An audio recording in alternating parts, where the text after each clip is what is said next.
어제 수원지검, 서울중앙지검 다녀오신 그 내용을 좀 저희에게 소개를 해주시면 좋을 것 같습니다. 수원지검부터 먼저 예, 말씀을 수원지검부터 가볼까요? 예, 그 유명한 박상용 검사 1313호 검사실 한번 이렇게 됐습니다. 에 뭐야? 왜 이렇게 넓어? 아니 왜 다 직기를 다 비어 있어? 뺐어요. 직기를 왜? 아니 이게 지금 현재 수원지검일 거 아니에요? 그렇습니다. 1314. 수원지검 말로는 검사 수가 줄어들어서 예. 집기를 빼놨다는 건데 석연치가 않습니다. 아, 증거인멸이야. 그냥 증거인멸이 아닌가 싶기도 하고요. 증거인멸. 이게 지금 검사와 수사관들이 일하는 공간인데 그 일하는 공간에 책상은 다 빼고 저 한 켠에 있는 네. 저거는 아마 그 여성 실무관이 앉아 있는 공간일 텐데 그 하나는 또 남겨놨더라고요. 필요한 것만 싹 빼고요.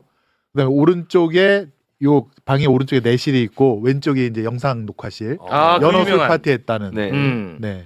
회덮밥 먹고 소주를 마셨다는 여기네 그 네. 유명한. 아닙니다. 이거는 진술 세미나? 요거요 영상 네, 녹화실. 밖에서 찍은 건데요. 예. 예, 되게 영상 녹화실은 조사를 위한 곳이라 조사자와 피조사자 2명 정도만 앉아 있는 좁은 공간인데 이 1313호에 붙어 있는 영상 녹화실은 여기가 사실은 명당입니다.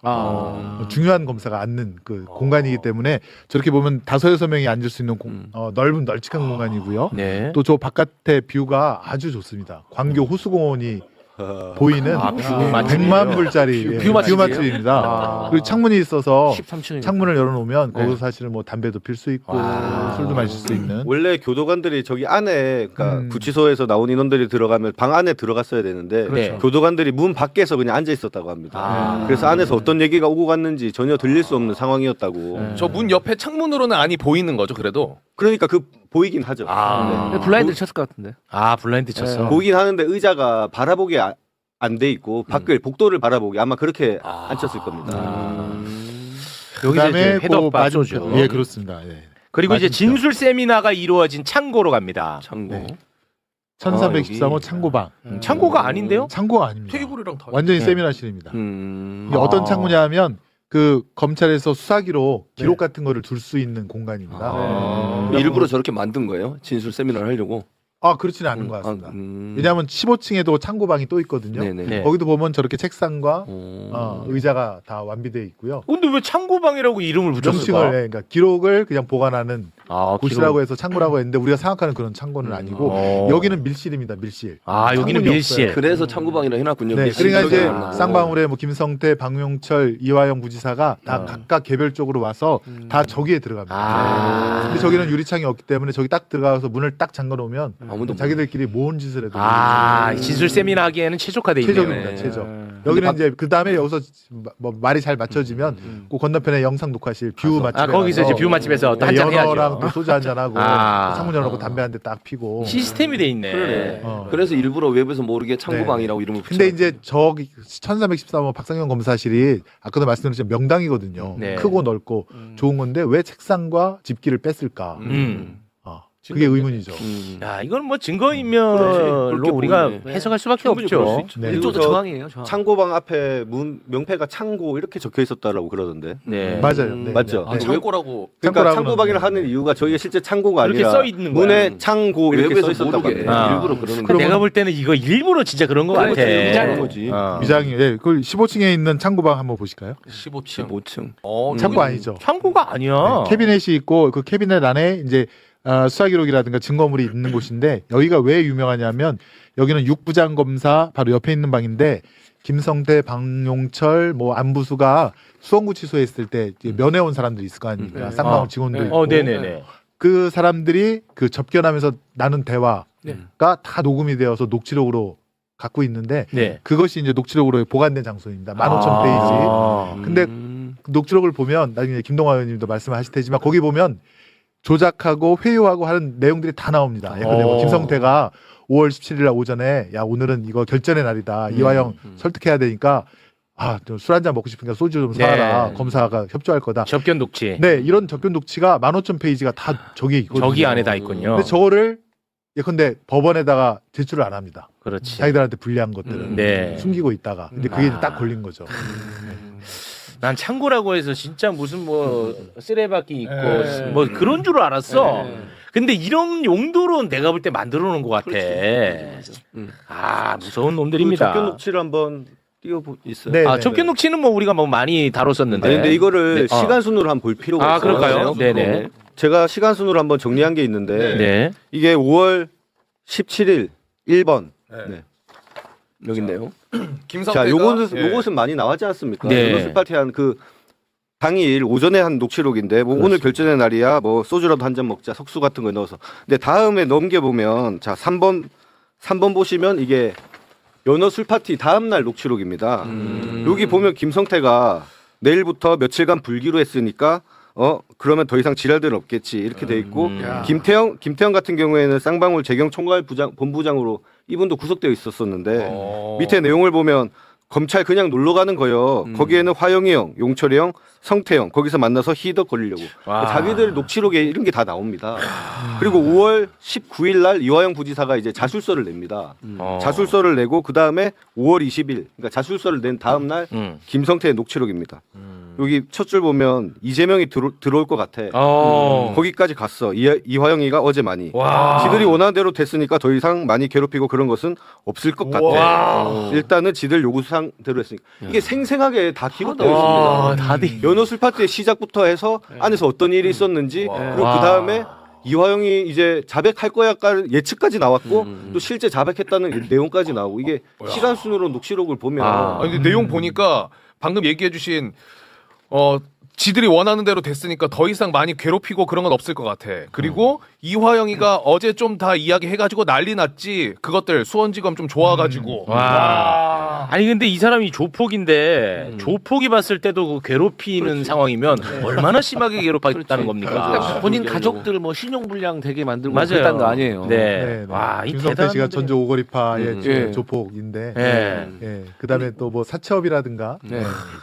주가 조작으로 이제 돈을 번 사람인데 그 사람이 그 위협을 느낄 정도였으니까 그러니까요. 어마어마한 거지. 근데 압력이었고요. 이런데도 박상용이랑 와가지고 무슨 상담을 했다 이런 소리를 예. 진짜. 근데 아무튼 5월 20일 날 김성태도 이게 잘 이화영이가 협조할 것이다라고 얘기는 했는데 사실 이화영 부지사가 계속 버티지 않습니까? 네. 구체적인 거는 내가 기억이 안 난다라고 하던가. 그러니까 이제 5월 25일 날 박성희가 답답하니까 이제 서민석 변호사한테 전화를 하는 거죠. 그렇습니다. 네. 애원을 하죠. 네. 애원을 하죠. 네. 진짜. 이게 딱딱 떨어지잖아. 네. 뭐 더 이상 없어요. 네. 네. 그다음에 이제 결정적인 건 6월 18일 날 검찰 조사 그게 아마 15번째 이화영 부지사가 검찰 조사 피신 조서를 쓴 날인데 그때 이화영 지사가 아니 내가 이재명 지사님한테 어떻게 쌍방울 김성태가 방북 비용을 그 대준다고 구체적으로 말을 할 수 있겠습니까라고 진술서에 그렇게 씁니다. 네. 그러니까 박상용 하늘이 무너지죠. 그렇지.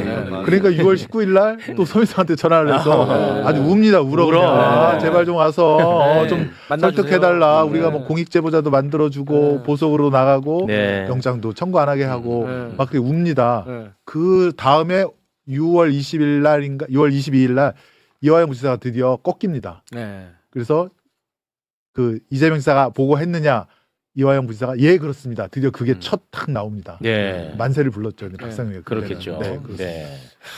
이게 뭐 타임 테이블로 아주 깔끔하게 정리가 떨어집니다. 되는 것 네. 같습니다.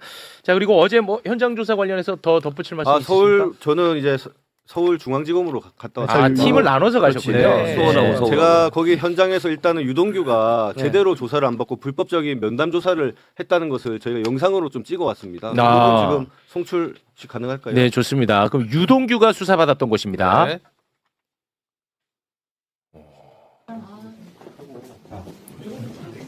여기가 검사실이야? 여기가 검사하고 유동규가 아마 여기 앉아서 조사를 받았을 거예요. 거기 앉거나 여기 앉거나 그랬네? 아니요, 거기서 보통 조사를 안 하죠. 그렇게 해야지 되는 거야. 그게 맞는 말이에요. 근데 여기서 김경호가 여기 앉고 유동규는 항상 여기서 조사를 받는 거예요. 그래놓고 밖에서 들린다고? 들린다고 그거에 참여를 한다고 얘기한 거예요. 이게 이게 벽으로 다 둘러싸여 있는 그렇습니다. 문을 실제로 열어놨는지 닫았는지 사실은 알 길은 없어요. 본인 주장은 문을 열어놓고 했다. 네. 원래 교도관 자리가 여기에 있어요. 교도관. 문 밖에. 김지영 기사 교도관이 정말 정의감이 넘치고 사명감이 넘치면 안에 들어간다는 이유로 자기가 쫓아가서 왜 데려갑니까? 나 볼 겁니다 할 텐데 통상적인 교도관은 여기에 이렇게 얘기를 하고 있는 게 그러죠. 그래서 안에 들어가 데리고 오면 조사하면 조사 하나보다 싶으면 충분히 그냥 교도관은 여기에 있고 두 분 안에서 조사를 받을 수 있다는 거죠.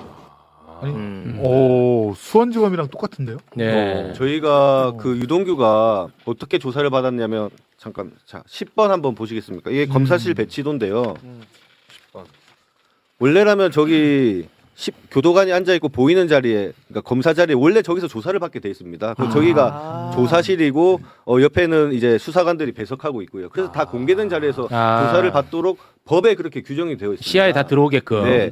그런데 유동규는 항상 저기 검사 개인이 이제 업무를 보는 개인이 집무실로 기록을 가서. 보고 개인이 컴퓨터를 하는 그 집무실에서 조사를 받았다는 겁니다. 저기서 조사도 받고 면담도 받고 모든 것을 다 했는데 그러면 사실상 저희가 볼 때는 저기 밀실 조사를 했다는 겁니다. 뭐 그렇게 보이네요. 검찰 측에서는 뭐 밖에서 들렸을 거다라고 하는데 안에서 소곤거리는 소리나 이런 부분이 전혀 들릴 가능성이 없지. 없고 교도관 같은 경우에도 저 밖에서 있기 때문에 안에서 알 수가 어떤 없죠. 이제 모의가 일어났는지 전혀 알 수 없었을 것이다. 네. 저희는 그렇게 보고 있습니다. 네. 박상용 검사도 아까 말씀드린 대로 검사 내실, 네. 내실 안에서 쌍방울 김성태를 단둘이서 수덕수덕하면서 조사를 했다는 거잖아요. 맞아요. 구조가 똑같은데요. 이게 수법들이 다 똑같은 것 같습니다.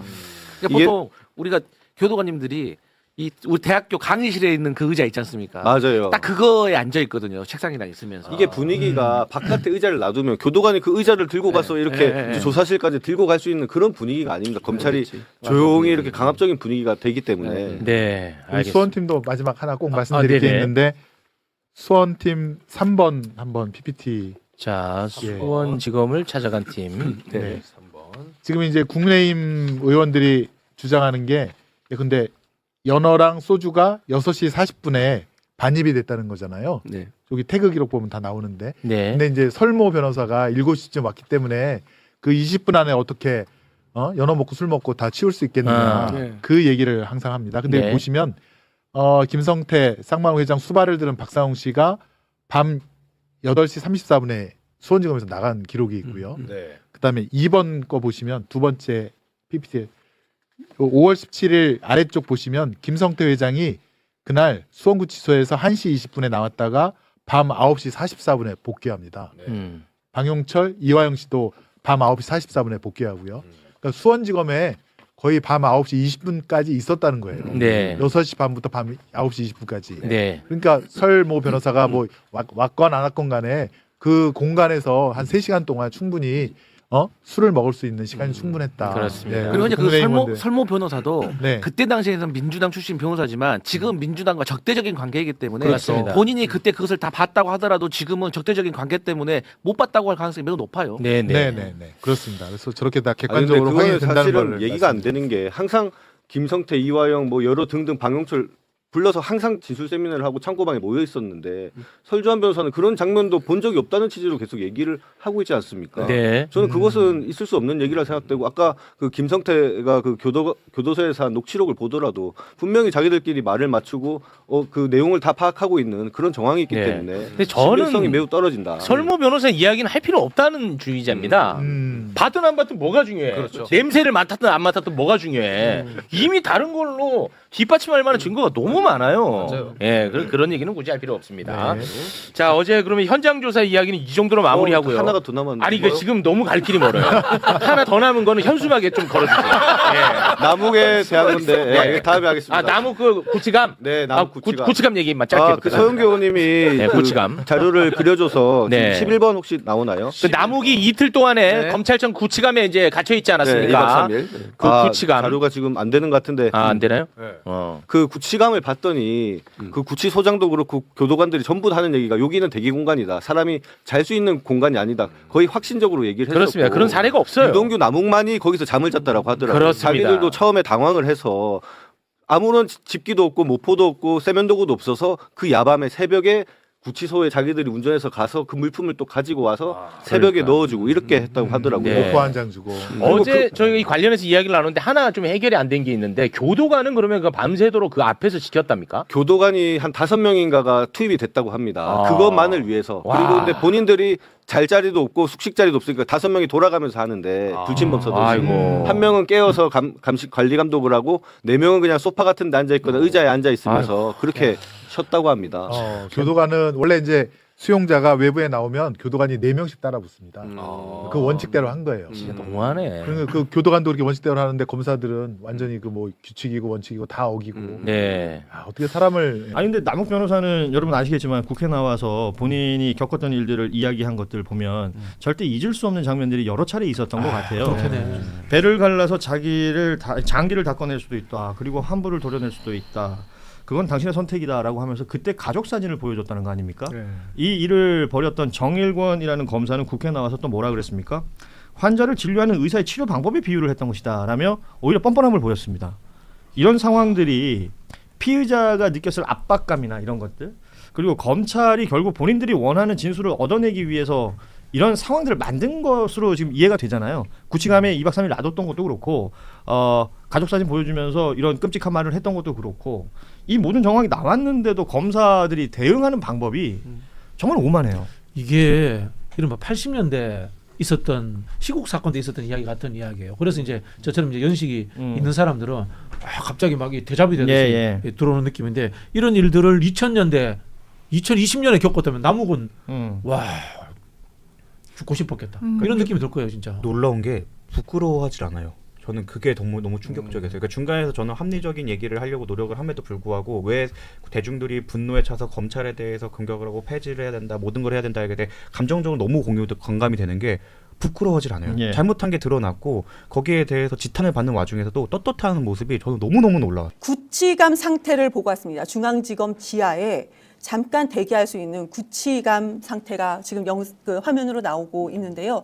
구치감 내부입니다. 저기는 지하에 있는 것입니다. LED 조명만 설치되어 있고, 그냥 저게 지금 나무 판자처럼 우리가 화면에서는 이렇게 나오고 있네요. 국조특위에서 국조특위 진행되는 과정에서 나왔던 영상에 담긴 사진입니다. 이거를 언론에서 따로 편집하거나 짜깁기를 한 것은 아닙니다. 국조특위, 국회에서 나왔던 영상을 그대로 저희가 캡처를 한 것이라 그래서 약간 해상도는 떨어지는데 저기에 48시간 사람을 가둬둡니다. 결론부터 말씀드리면 남욱이나 유동규가 저기에 48시간을 갇혀 있으면서 진술이 이재명 대통령 측근들 그리고 이재명 대통령에 불리하게끔 진술이 바뀌었다는 겁니다. 저는 제일 처음에 이 사진은 전 지금 처음 봤는데 너무 무서워요. 다른 어떻게 뭐 저런 데 가둬놓을 수가 있죠? 언론이었나 어디 그래서는 저희가 흰방이었다라는 내용까지 제가 봤어요. 약간 베이지색 톤으로 맞아요. 보여지기는 합니다. 흰방이었다라고 하면은 네네. 제가 아마 엄청 세게 비판했을 거예요. 왜냐하면는 미국의 관타나모 수용소라는 곳이 있어요. 거기에는 아예 흰 방으로 된 구치소가 있거든요.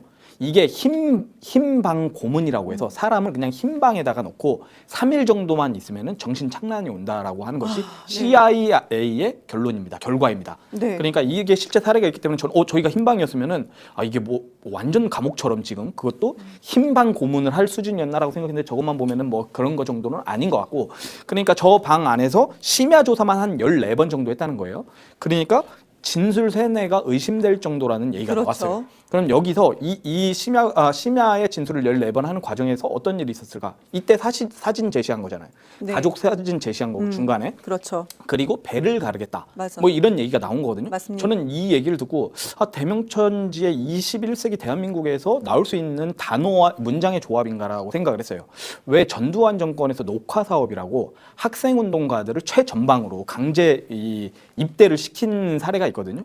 이럴 때 보안사들이 와갖고 동지들을 불지 않으면은 철책선에 총을 쏴 죽인 다음에 철책선에다 널 걸어놓겠다. 그럼 아무런 문제가 되지 않는다라고 협박을 했어요. 그러면서 동지들의 이름을 이렇게 불게 하는 이런 어떤 형태를 자인을 했는데, 만약에 지금 여기서 심야조사 14번 하면서 고문에 가까운 어떤 이런 행위들을 했다라고 하면은 과거에 전두환 정권에 비견될 만한 일이다라는 저는 평가를 할 수밖에 없을 것 같아요. 저기에서 심야 조서만 한 것이 아니고 남욱이 이렇게 얘기를 했습니다. 그러니까 22년도 때 그때 법정 진술에서 뭐라고 했냐면 정진상과 김용에게 3억을 전달했다라고 얘기했습니다. 그러다가 지난해 9월 말을 바꿨어요. 진술이 바뀌었죠. 그런 내용은 그때 수사팀한테 들은 내용들이다. 그래서 내가 검찰의 발언을 내가 내재화해서 마치 검찰이 계속 얘기를 했기 때문에 그것을 내가 그대로 얘기했던 부분이다. 그리고 2박 3일간 검찰청사 지하 구치감에서 맨바닥에서 잤다. 구치감에서 맨바닥에서 잤다. 이 대통령 수사에 대한 압박을 느꼈다. 이렇게 얘기를 합니다. 여기에서요 그냥 조서만 받고 간 것이 아니고 2박 3일간 저기에다 그냥 뒀다라는 방치를 했다는 거죠. 네, 저기가 보시면은 어디 잘 곳이 없잖아요. 맨바닥에서 그냥 잤다라는 겁니다. 그리고 아까 배를 갈라 장기 이 얘기도 그것도 지금 정일권 검사가 했던 얘기인 거고 배를 갈라 장기를 꺼낼 수도 있고 환부를 도려낼 수도 있다라는 얘기를 했다고 그 전에도 언론 보도가 나온 바가 있고 국조특위 국정조사감 그 내에서도 나온 바가 있습니다. 그러면서 애들 사진을 보여주면서 애들 봐야 할 것 아니냐 여기 있을 거냐라고 했다고 울먹이면서 이렇게 폭로했던 사례도 있습니다. 정일권 검사가 이거에 대해서요 인도적이고 고의적인 차원으로 본인과 가족들만 생각하라라는 그런 차원으로 얘기했다고 또 국정조사장에 나와서 당당하게 본인의 얼굴을 보이면서 저렇게 당당하게 또 얘기를 하더라고요.